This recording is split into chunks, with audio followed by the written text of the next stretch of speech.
ರಾಜಧಾನಿ ಬೆಂಗಳೂರಿನಲ್ಲಿ auto gas emergency ಸೃಷ್ಟಿಯಾಗಿದೆ. ದಿನದಿಂದ ದಿನಕ್ಕೆ ಪರಿಸ್ಥಿತಿ ಬಿಗಡಾಯಿಸ್ತಾ ಇದ್ದು ಬಹುತೇಕ ಬಂಕ್ಗಳು ಗ್ಯಾಸ್ ಇಲ್ಲದೇನೆ ಕ್ಲೋಸ್ ಆಗ್ತಾ ಇದ್ದಾವೆ. ಬಂಕ್ಗಳ ಮುಂದೆ ಊಟ ತಿಂಡಿ ನಿದ್ರೆಯನ್ನು ಬಿಟ್ಟು ಆಟೋ ಚಾಲಕರು ಕ್ಯೂ ನಿಲ್ಲಬೇಕಾದಂತಹ ಪರಿಸ್ಥಿತಿ ನಿರ್ಮಾಣವಾಗಿದೆ. ಬನ್ನಿ ಕುರಿತಂತೆ ಒಂದು ವರದಿ ಇದೆ, ನೋಡ್ಕೊಂಡು ಬರೋಣ. ನಗರದಲ್ಲಿ ಮುಂದುವರೆದ auto gas emergency. Basappa circle ಬಳಿಯ ಬಂಕ್ಗೆ ಟೈಮ್ ಫಿಕ್ಸ್. ಕಾರಿಗೆ 500, ಆಟೋಗೆ 300 ರೂಪಾಯಿ ಗ್ಯಾಸ್. ಮಧ್ಯಪ್ರಾಚ್ಯದ ಸಂಘರ್ಷ ಆಟೋ ಚಾಲಕರನ್ನ ಬೀದಿಗೆ ತಂದು ನಿಲ್ಲಿಸಿದೆ. ಆಟೋಗಳಿಗೆ LPG ಆಟೋ ಗ್ಯಾಸ್ ಸಿಗದೆ ಚಾಲಕರು ಪರದಾಡ್ತಿದ್ದಾರೆ. ಬಹುತೇಕ ಬಂಕ್ಗಳು ಕ್ಲೋಸ್ ಆಗಿದ್ದು ಕೆಲವೆಡೆ ಬೆಳಗ್ಗೆ ಸಂಜೆ ಮಾತ್ರ ಗ್ಯಾಸ್ ತುಂಬಿಸ್ತಿದ್ದಾರೆ.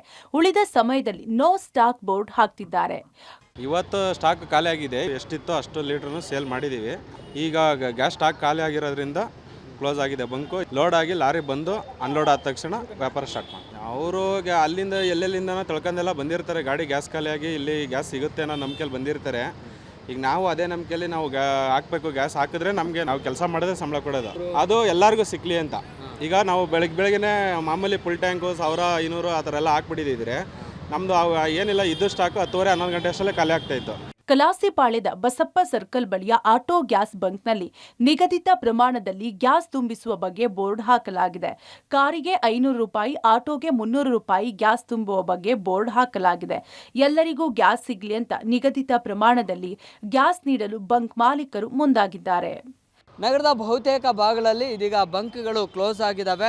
ಸೊ ಆಟೋಗಳು ನಿರಂತರವಾಗಿ ಬರ್ತಾ ಇದ್ರೂ ಕೂಡ ಈಗ ಆಟೋ ಗ್ಯಾಸನ್ನು ತುಂಬಿಸಲಿಕ್ಕೆ ಸಿಬ್ಬಂದಿಗಳು ಕೂಡ ಇಲ್ಲ. ಮತ್ತು ಪರ್ಟಿಕ್ಯುಲರ್ ಆಗಿ ಒಂದು ಮುಖ್ಯ ಸೂಚನೆಯ ಒಂದು ಬೋರ್ಡನ್ನು ಕೂಡ ಹಾಕಿದ್ದಾರೆ. ನೋ ಸ್ಟಾಕ್ ಅನ್ನುವಂತಹ ಒಂದು ನೋಟನ್ನು ಬರೆದು ಇಲ್ಲಿ ಅಂಟಿಸಿದ್ದಾರೆ. ಸೊ ಹೀಗಾಗಿ ಸಂಜೆಯ ಬಳಿಕ ಸೀಮಿತವಾಗಿ ಈಗ ಗ್ಯಾಸನ್ನು ತುಂಬಿಸ್ತಾರೆ. ಮತ್ತು ಮುಖ್ಯ ಸೂಚನೆಯ ಒಂದು ಬೋರ್ಡನ್ನು ಕೂಡ ಇಲ್ಲಿ ಹಾಕಿದ್ದಾರೆ.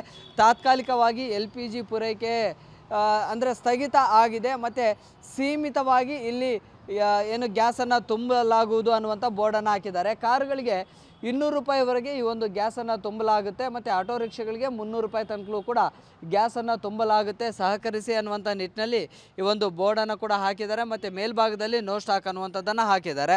ಅಂದರೆ ಬೆಳಗ್ಗೆ ಮತ್ತು ಸಂಜೆಯ ಬಳಿಕ ಮಾತ್ರ ಏನು ಬಂಕ್ಗಳಲ್ಲಿ ಗ್ಯಾಸನ್ನು ತುಂಬಿಸಲಾಗುತ್ತೆ. ಅದಾದ ಬಳಿಕ ಮಧ್ಯಾಹ್ನದ ಸಮಯದಲ್ಲಿ ಕ್ಲೋಸನ್ನು ಮಾಡಿರ್ತಾರೆ. ಅಂದರೆ ಬೇಡಿಕೆಗೆ ತಕ್ಕಂತೆ ಗ್ಯಾಸ್ಗಳ ಪೂರೈಕೆ ಆಗ್ತಾ ಇಲ್ಲ. ಆ ನಿಟ್ಟಿನಲ್ಲಿ ಈಗ ಹೆಚ್ಚಿನ ಪ್ರಮಾಣದಲ್ಲಿ ಸ್ಟಾಕ್ ಕೂಡ ಇಲ್ಲ. ಸೊ ಸೀಮಿತವಾಗಿ ಏನು ಬರ್ತಾ ಇದೆ, ಸೀಮಿತ ಪ್ರಮಾಣದಲ್ಲಿ ಗ್ಯಾಸ್ ಪೂರೈಕೆ ಆಗ್ತಾ ಇದೆ. ಅದಕ್ಕೆ ಸಂಬಂಧಪಟ್ಟಂತೆ ಅದಕ್ಕೆ ತಕ್ಕಂತೆ ಒಂದಿಷ್ಟು ಆಟೋಗಳಿಗೆ ಮಾತ್ರ ಇಲ್ಲಿ ಗ್ಯಾಸನ್ನು ತುಂಬಿಸಲಾಗುತ್ತೆ. ಅದಕ್ಕೆ ಅವಧಿಯನ್ನು ಕೂಡ ನಿಗದಿ ಮಾಡಲಾಗಿದೆ. ಸೊ ಹೀಗಾಗಿ ಸಿಕ್ಕಾಪಟ್ಟೆ ಆಟೋ ಚಾಲಕರು ಕೂಡ ಬರ್ತಾ ಇದ್ದಾರೆ ಗ್ಯಾಸ್ಗಳನ್ನು ತುಂಬಿಸ್ಕೊಳ್ಳೋದಕ್ಕೆ. ಆದರೆ ಬಂಕ್ಗಳು ಕ್ಲೋಸ್ ಇರುವಂಥ ಕಾರಣಕ್ಕಾಗಿ ಮತ್ತೆ ವಾಪಸ್ ಕೂಡ ಹೋಗ್ತಾ ಇದ್ದಾರೆ. ಬೆಂಗಳೂರಿನಲ್ಲಿ ಬಹುತೇಕ ಬಂಕ್ಗಳು ಕ್ಲೋಸ್ ಆಗಿವೆ. ರಾತ್ರಿ ಇಡೀ ಬಂಕ್ ಮುಂದೆ ನಿಂತರೂ ಗ್ಯಾಸ್ ಸಿಗ್ತಿಲ್ಲ. ಗ್ಯಾಸ್ ಸ್ಟಾಕ್ ಇದ್ರೂ ಆಟೋಗಳಿಗೆ ಕೊಡ್ತಿಲ್ಲ ಅಂತ ಕೆಲ ಆಟೋ ಚಾಲಕರು ವಾಗ್ವಾದ ನಡೆಸುತ್ತಿದ್ದಾರೆ. ಈ ಪರಿಸ್ಥಿತಿ ಹೀಗೆ ಮುಂದುವರೆದ್ರೆ ಬೆಂಗಳೂರಿನಲ್ಲಿ ಆಟೋಗಳ ಓಡಾಟ ಮತ್ತಷ್ಟು ಕಡಿಮೆ ಆಗಲಿದೆ.